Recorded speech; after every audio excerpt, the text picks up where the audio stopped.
नमस्कार दोस्तों। जमीन और आकाश के दरमियान किसी पहाड़ी पर एक ठाकुर का गढ़ था।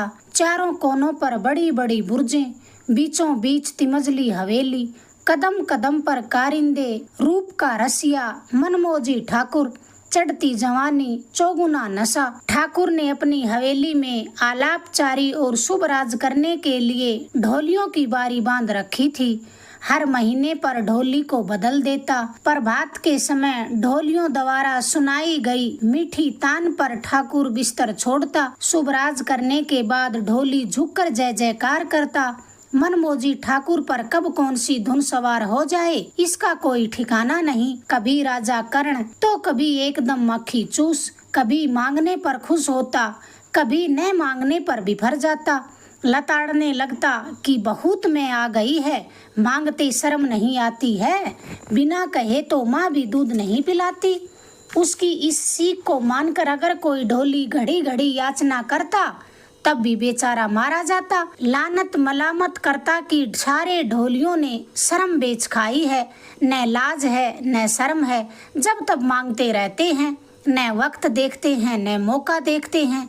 अगर मांगने से ही मनसा पूरी हो जाती तो ये रियासतें और जागीरें ढोलियों को ही नहीं मिल जाती क्या? जैसी मालिक की मर्जी, जाने कब क्या मौज आ जाए, कौन टोके उसकी हर एक बात सर आंखों पर। एक बार अलमस्त ठाकुर पर राम जाने क्या सख्त सवार हुई कि उसने ठिकाने के तमाम ढोलियों को बुला भेजा। सभी ढोलियों ने हाथ जोड़कर कहा, हमारा क्या कसूर हुआ है अंदाता?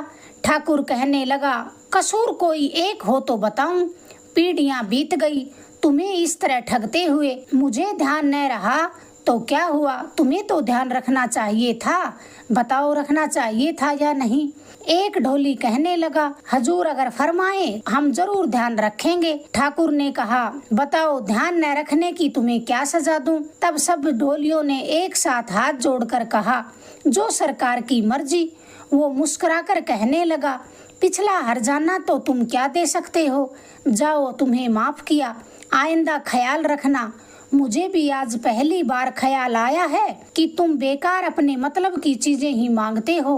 कंकर पत्थर, मिट्टी, राख या कचरा तो कभी नहीं मांगा। जवाब दो, मांगा है तुमने कभी? ढोलियों का मुखिया कहने लगा, गरीब नवाज, बड़े लोगों से बड़ी चीज ही मांगी जाती हैं, ये छोटी चीजें तो ठोर कुठोर यूं ही पड़ी रहती हैं। ठाकुर कहने लगा, हाँ यह बात तो है, बड़े लोग तो बड़े लोग, तुम कमीन कांगरुओं से भी बड़ी चीजें ही मांगी जाती हैं। बताओ रूप जोबन समझे कि नहीं समझे? सभी ढोली कहने लगे, समझ गए अंदाता, पर मालिक के कहने की क्या जरूरत, हम बिना कहे ही हाजिर कर देंगे। उसके बाद ठाकुर काफी देर तक हंसता रहा। उसके साथ महाशिव, कारिंदे और टहलवे भी जबरदस्ती हंसने लगे।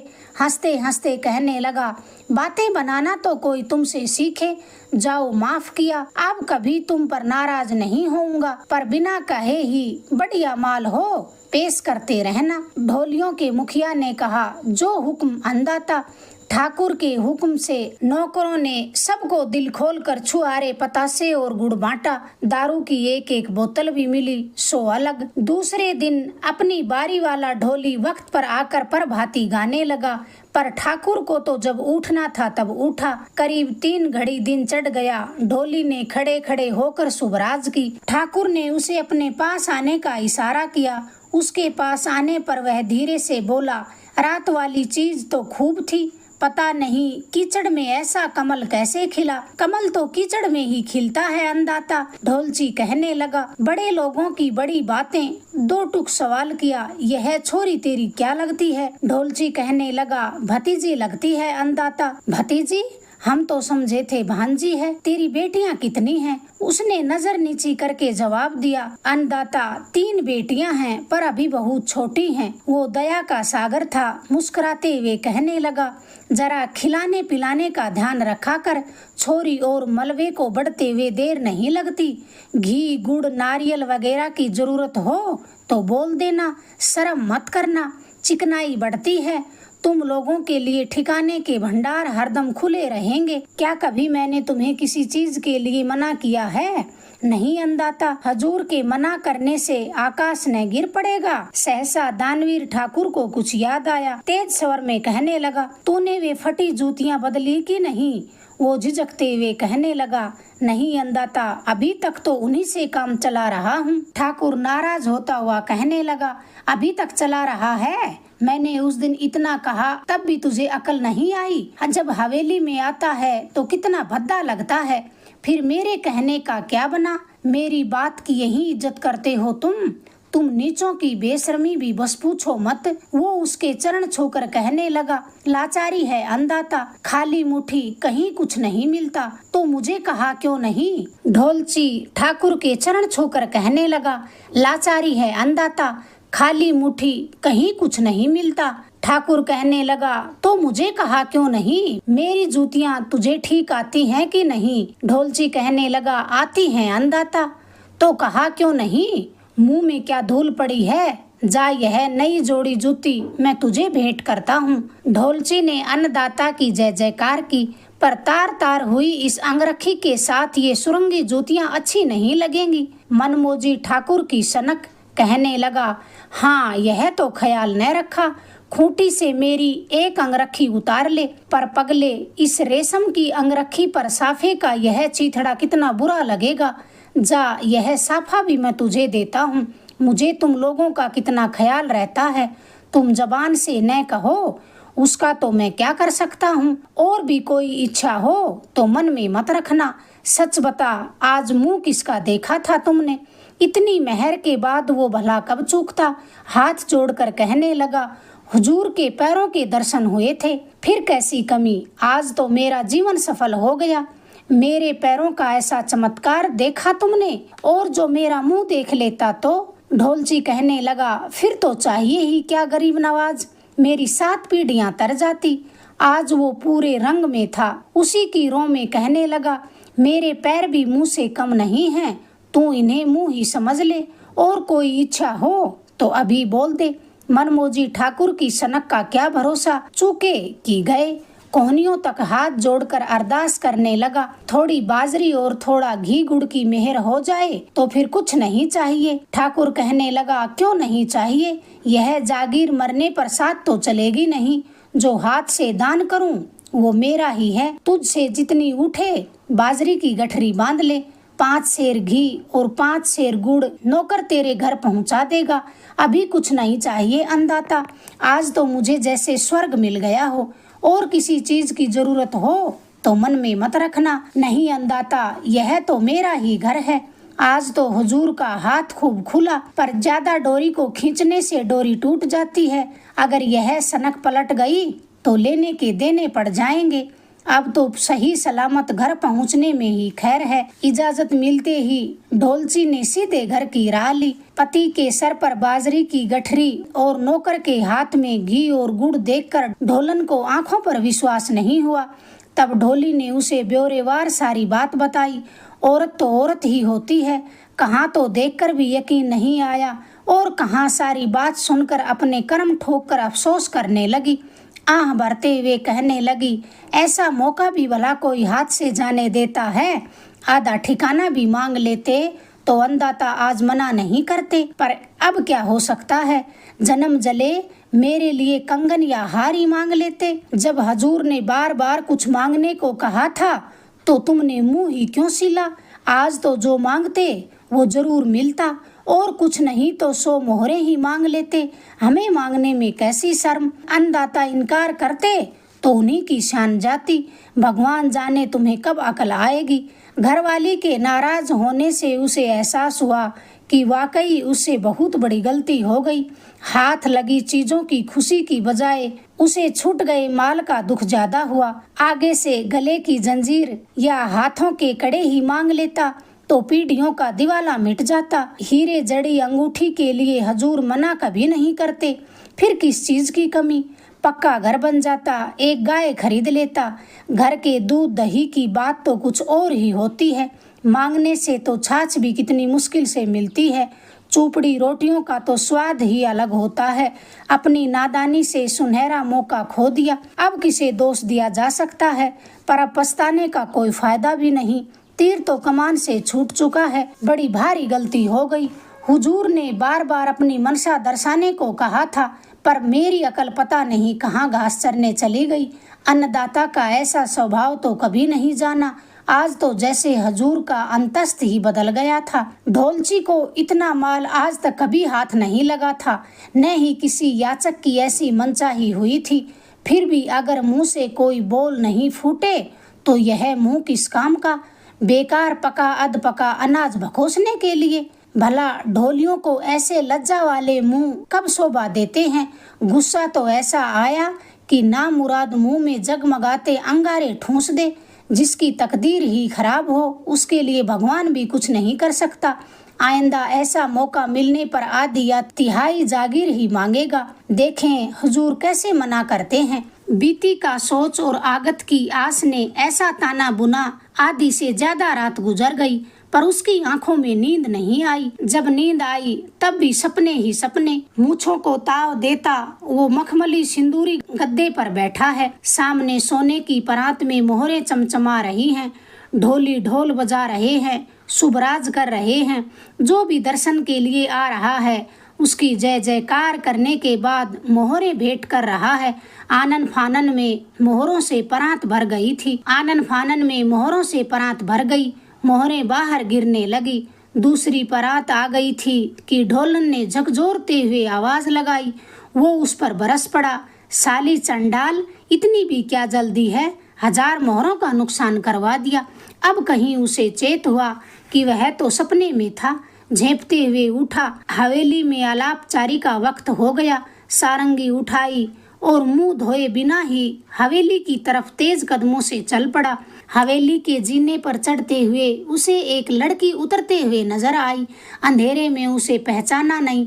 पूछ बैठा कि कौन हो। लड़की ने धीरे से आवाज में कहा कि मैं हूँ। वो तुरंत पहचान गया कि उसकी भतीजी थी। सब जानते बूझते भी उसके कलेजे में एक लपट सी उठी। आगे किसी ने न कुछ कहा न कुछ पूछा। वह सर झुकाए चुपचाप नीचे उतर गई और ढोलची नजर नीची किए चुपचाप ऊपर चला गया। रंग महल के दरवाजे के पास बैठकर वह प्रभाती गाने लगा। आज हजूर की आंखें जल्दी खुल गई। एक घड़ी दिन ही मुश्किल से चढ़ा होगा। ढोली की अच्छी तकदीर कि पहले पहले हुजूर का मुंह देखा। आज तो किस्मत खुल गई समझो। खड़े होकर जोर से शुभराज किया। फिर जय जयकार करने के बाद कोहनियों तक हाथ जोड़कर कहने लगा, गरीब परवर, मुझे कल के दर्शन ने ही निहाल कर दिया था, पर आज तो सूरज को 7 बार मात करे जैसा मुंह देखा है। फिर मेरे सहभाग का क्या कहना। ठाकुर ने 2-1 जमाइयां ली, फिर बदन मरोड़ते हुए भारी आवाज में कहने लगा, तब तो राणा आज तेरे भाग जाग गए समझो। पैरों से तो मुंह ही अच्छा होता है, 1000 बार अच्छा होता है अन्नदाता। ठाकुर कुछ सोच समझ कर बोला, तो आज यह भी आजमा करके देख लो। हड़बड़ी में तुझसे ढंग से कुछ नहीं मांगा जाएगा। जा, तुझे पूरे दिन की मोहलत देता हूँ। अच्छी तरह सोच समझ कर शाम को जो तेरी इच्छा हो मांगने आ जाना। कुछ मन में मत रखना। इस बार भी शर्म की तो फिर मुझे दोष मत देना। हुजूर के मुंह का तो चमत्कार ही अलग। शुरुआत ही मनचाही हो गई। घरवाली से सलाह मशवरा करने से जरूर कोई बड़ी बात सूझेगी। कल का उल्हाना अभी तक उसके कलेजे में खटक रहा था, पर आज तो पिछली कसर सारी निकाल लेगा। वो हवा में उड़ता हुआ घर पहुंचा जैसे कोई तख्त मिल गया हो। मस्ती में सारंगी के तारों को छेड़ता हुआ घरवाली के मुंह की ओर देखता हुआ कहने लगा, अब भी मुंह लटकाए रहोगी तो तेरी मर्जी। आज तो अपने भाग खुल गए समझो। सारा दिन सामने पड़ा है। 1000 बार सोच समझ कर बताना कि शाम को अन्नदाता से क्या मांग कर लाऊं। बात का मर्म उसके कुछ पल्ले नहीं पड़ा, तो उसने सारी बात तसल्ली से अपनी घरवाली को बताई। फिर तो उसकी खुशी का पार न रहा। दरवाजा बंद करके दोनों पति पत्नी कानाफूसी करने लगे। आज तक किसी की तकदीर इस तरह पूछकर नहीं खुली होगी। अपनी मर्जी से मांगने का मौका ही कहाँ मिलता है। वह कहने लगा, थोड़ा हिस्सा रखकर किसी बनिए से राय ले लेता हूँ तो ठीक रहेगा। बनिए की बराबरी का कोई नहीं हो सकता। घरवाली कहने लगी, फिजूल की बातें मत करो। हमारे भी 2 आंखें हैं, हमें भी वैसा ही दिखता है। बेकार ही हिस्सा क्यों दे रहे हो। सांप और बनिए का क्या भरोसा, किसी मुसीबत में डाल दिया तो फिर क्या होगा। फिर वहीं ढाक के 3 पात उनकी गुत्थी सुलझने में न आ रही थी। कभी सोचते कि समूचा गहना मांग लें, कभी सोचते कि खेत मांग लें, खूब धान बरसेगा, कभी सोचते कि हवेली मांग लें, पर बिना जागीर के हवेली किस काम की। ढोलन के दिमाग में सहसा एक बात कौंधी कि आधी जागीर मांगने से सारे झंझट मिट जाएंगे। जागीर के बल पर यह गढ़, ये गहने, ये सारे ऐशो आराम हैं। मांगने की पूरी छूट मिलने पर पीछे क्यों रहना, बेकार जबान ही तो हिलानी है। ढोली कुछ सोचकर कहने लगा, आधा ठिकाना मांगने से काम नहीं चलेगा, राड से बाढ़ भली होती है। तू जानती नहीं, ठाकुर और उसके छोटे भाई में रोज कितने झगड़े होते हैं। फिर बराबरी के ठाकुर से हम कैसे निपटेंगे। मांगना है तो पूरा ठिकाना ही मांगते हैं। ढोलन को थोड़ी दया आ गई, कहने लगी, फिर बेचारे ठाकुर का क्या होगा। जब अन्नदाता ने हम पर इतनी मेहर की है तो हमें भी उसके भले बुरे का तो ख्याल रखना चाहिए। अब तो ढोली असमंजस में पड़ गया, होठ चबाकर कहने लगा, आधा ठिकाना मांगने से तो एक गुत्थी और भी उलझती है, फिर ठकुरानी साहिबा किसके साथ रहेगी। ढोलन को अब हंसी आ गई, कहने लगी, तुम्हारी अकल जंग खा गई है, कहीं और ऐसी बात मत करना, लोग जग हंसाई करेंगे। आधा ठिकाना मिलने पर मैं आप ही तुम्हारी ठकुरानी हो जाऊंगी, तुम ठाकुर और मैं तुम्हारी ठकुरानी। अब तो आधे ठिकाने से कम कुछ मत मांगना, ऐसा न हो कि तुम ऐन वक्त पर लिहाज कर जाओ, नहीं तो तुम्हारे मैं साथ चलूं। ढोली कहने लगा, ना, साथ चलने की जरूरत नहीं है, इतना समझाने के बाद मैं पीछे नहीं रहूंगा। मैं इतना बेवकूफ भी नहीं हूँ। कल की चिंता के मारे उसकी भूख मर गई थी और आज आधे ठिकाने की खुशी में उसे खाने का भी ख्याल न रहा। इसी तरह मनसूबों के झूलों पर झूलते हुए मियाँ बीबी की शाम हुई। ढोली खुशी खुशी घर से रवाना हुआ। अगर जबान से कहने से ही आधा ठिकाना हाथ लगता है तो मांगने में कैसी शर्म।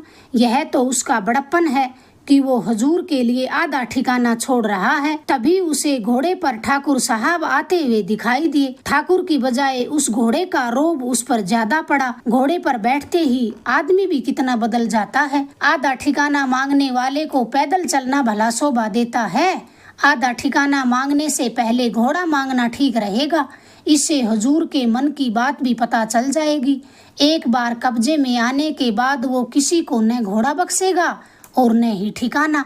पास आने पर ठाकुर ने घोड़ा रोक लिया। मुंह के दर्शनों का करिश्मा तो दिखाना ही था। शुभराज के बीच में ही उसने कहा, खूब अच्छी तरह से सोच लिया ना, बोलो क्या मांगना चाहते हो।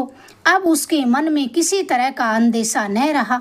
लपक कर उसने तो घोड़े की लगाम पकड़ ली। घोड़ा जोर से हिनहिनाया। वह कहने लगा, पहले यह घोड़ा मुझे दे दो, फिर आगे बताऊंगा। ठाकुर की तो त्योरियां चढ़ गई। पूछा, घोड़ा?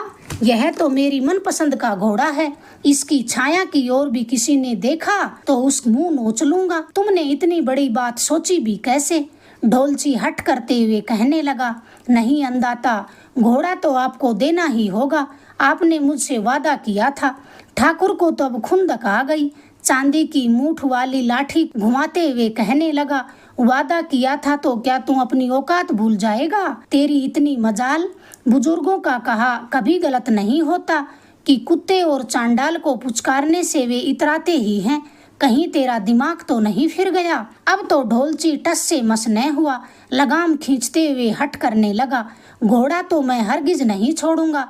तड़के सरकार का मुंह देखा था, क्या मेरी इतनी वियास पूरी नहीं होगी? ठाकुर का तो खून खोल उठा। गुस्से से दांत पीसते हुए कहने लगा, मुंह देखा था तो क्या तुझे मांगने भी शर्म नहीं बरतनी चाहिए? हरामजादे, तेरी इतनी हिम्मत, लगाम छोड़ दे वरना खाल खींच लूंगा। जागीर तो जैसे आई वैसे ही चली गई। उसकी आंखों के आगे कोहरा छा गया। दिन भर सोचने का आखिर ये कैसा नतीजा निकला। पर थोड़ा अड़े रहने पर हुजूर घोड़ा तो बख्शीश में दे ही देंगे। कहने लगा, कल आप ही कैसे मेहरबान हुए थे और आज मांगने पर भी टस से मस नहीं हो रहे, ये कहाँ का इंसाफ है। उसने दोनों हाथों से लगाम कस करके पकड़ ली और सर घुनाते हुए कहने लगा, लगाम तो मैं मरते दम तक नहीं छोड़ूंगा। उसके इतना कहते ही ठाकुर छड़ी से उसकी पीठ भूनने लगा, पर बेहद ताज्जुब की उसने चूं तक नहीं की। धीरे से लगाम छोड़ी और ठाकुर की तरफ देखकर मुस्कुराने लगा। ऐसी मुस्कान ठाकुर ने आज तक रियाया के होठों पर नहीं देखी थी। वह मुस्कान तो 3 लोकों से न्यारी। उसने पूरी ताकत लगाकर 2-3 छड़ियां और मारी। कहने लगा, चांडाल अभी भी बेशरम की तरह बत्तीसी निकाल रहा है। ढोलची अपनी जगह से एक अंगुल भी इधर उधर नहीं हुआ। मुस्कान बिखेरते हुए कहने लगा, बत्तीसी न निकालूं तो रोऊं किसको अंदाता। अंदाता ने पल भर की उधार भी न रखी, फौरन जवाब दे दिया। कहने लगा, रो अपने पुरखों को। बेचारे पुरखों का इसमें क्या कसूर। रोऊंगा तो अपनी अकल को, जो हुजूर से ऐसी उम्मीद रखी। पर यह मार तो कम नेमत नहीं है। सरकार न थके तब तक मारे जाएं। इस मार का ऐसा प्रताप तो नहीं जाना था। ठाकुर का हाथ तो जहां की तहां रुक गया। गुस्से और अचरज मिले सुर में कहने लगा, क्या अंट संट बक रहा है, कहीं पागल तो नहीं हो गया। ढोलची कोहनियों तक हाथ जोड़ते हुए कहने लगा, अंदाता पागल होने की बात कर रहे हैं, और मुझे लगता है कि मैं आज उम्र में पहली बार होश में आया हूँ। यह छड़ियों की मार तो कल परसों या 5 दिन तक ही चरमराएगी, पर पीढ़ियों का भ्रम और अज्ञान इसी पल में भस्म हो गया कि मांगने से कुछ नहीं मिलता। इस ज्ञान की कीमत इस घोड़े से बहुत ज्यादा है, अन्नदाता के ठिकाने से भी ज्यादा। इस खातिर मैं उम्र भर हुजूर आपका एहसानमंद रहूंगा। ठाकुर मुस्कुराकर कहने लगा, और यह धुनाई। ढोली के होठों पर ठाकुर से कम मुस्कान नहीं थी। कहने लगा, अन्नदाता जिसे धुनाई कहते हैं वो मेरे लिए आज नए ज्ञान की नई रोशनी बन पड़ी है। अगर आपको ये किस्सा पसंद आया प्लीज चैनल को लाइक करें, शेयर करें, सब्सक्राइब करें। धन्यवाद दोस्तों।